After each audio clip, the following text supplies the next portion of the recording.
Hello everyone, welcome to the YouTube channel of Tribonet. My name is Manoj. Today, let us understand about what is hydrodynamic lubrication. What is hydrodynamic lubrication? Hydrodynamic lubrication is a term that defines a situation in which two rubbing surfaces are separated by a thin film of a lubricant. So what are the conditions of hydrodynamic lubrication? The first one is two surfaces must move relatively to each other with a sufficient velocity for a load-carrying lubricating film to be generated. Second one, surfaces must be inclined at some angle to each other. That is, if the surfaces are parallel, a pressure field will not form in the lubricating film to support the required load. So in the figure 1, you can see that the lubricant film is formed, and in the second figure, you see that the film is in the inclined angle, that is, the convergent wedge of a liquid is seen. At these conditions, the hydrodynamic lubrication is formed. The principle of hydrodynamic pressure generation between moving non-parallel surfaces is schematically illustrated, and it is shown in this figure. It can be assumed that the bottom surface, sometimes called as runner, is covered with a lubricant and moves with a certain velocity.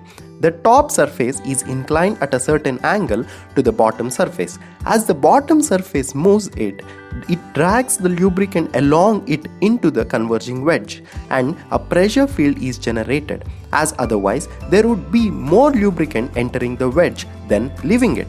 Thus, at the beginning of the wedge, the increasing pressure restricts the entry flow, and at the exit there is a decrease in pressure, boosting the exit flow. The pressure gradient therefore causes the fluid velocity profile to bend inwards at the entrance to the wedge and bend outwards at the exit, which is shown in this figure. The generated pressure separates the two surfaces and is also able to support a certain load, which in case it is possible for the wedge to be curved or wrapped around the shaft in case of journal bearing, and if in case the wedge remains planar, then it is the pad bearing. There are few assumptions in case of hydrodynamic lubrication. The first one, body forces are neglected. This is always valid since there are no extra outside fields of the forces acting on the fluids. The pressure is constant through the film. This is valid since the thickness of the hydrodynamic films is in the range of several micrometers. No slip at the boundaries. This is valid since the velocity of the oil layer is adjacent to the boundary is the same as that of the boundary. Lubricant behaves as a Newtonian fluid. This is valid with a certain exception, for example, polymeric oils. Fifth one, flow is laminar. This is valid except the large bearings. Sixth one, fluid inertia is neglected. This is valid for low bearing speeds or high loads. Fluid density is constant. This is valid for the fluids when there is not much thermal expansion. And the eighth one, the viscosity is constant throughout the generated fluid film. Crude assumptions but necessary to simplify the calculations, although it is not always true. In hydrodynamic lubrication, it is important for us to understand the pressure distribution in different geometries. In order to derive the pressure distribution, we have to know the Reynolds equation. In order to simplify the Reynolds equation and to derive the Reynolds equation, we have to understand the velocities at different directions for an element in the hydrodynamic film.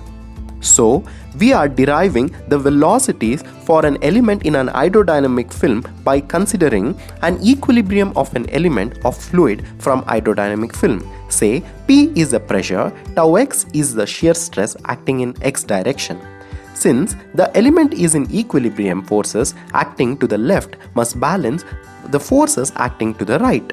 So, this is the equation which says the element is in equilibrium. The expressions for the velocity equation in x direction and the expression for the velocity equation in y direction is shown in the equation below. And this is the equation which we derived from attaining the equilibrium position of an element in the hydrodynamic fluid. So if you want to understand the complete derivation, please refer to an engineering tribology textbook by Stakovic and Batchelor. Here in this figure, we can see the different velocity profiles at the entry of hydrodynamic lubrication. The first one is the parabolic distribution due to the pressure gradient, and the second one linear distribution due to the parallel velocity of the surfaces called as squared velocity and the velocity u2. This combines to form the total velocity in the hydrodynamic lubrication. Since we know the velocities for an equilibrium element at an hydrodynamic fluid, now let us derive the three-dimensional Reynolds equation. Firstly, consider a column of a lubricant as shown in this figure. The lubricant flows into the column horizontally at the rates of Qx and Qy and out of the column at the rates of Qx plus rho Qx by rho x into dx and Qy plus rho Qy by rho y into dy per unit length and width respectively.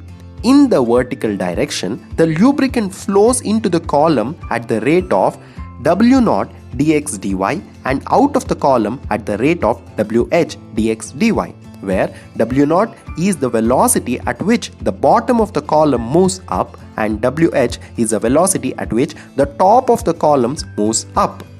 The principle of the continuity of the flow requires that the influx of a liquid must equal its efflux from a control volume under steady condition if the density of the lubricant is constant, as we know from the assumption 7, then the following relation applies. When we equate the flow rates and the velocities which we derived earlier to this equation and simplify further, we arrive to this three-dimensional Reynolds equation.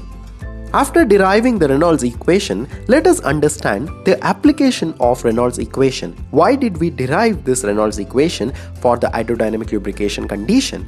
In order to study the different cases, for example, the unidirectional velocity application, where the equation, the pressure distribution is given in this equation, and for the pressure distribution in the long bearing approximation and also the pressure distribution in the narrow bearing approximation, by simplifying the Reynolds equation by applying the conditions of these examples, we can derive the pressure distribution for these examples. This is the major application of Reynolds equation.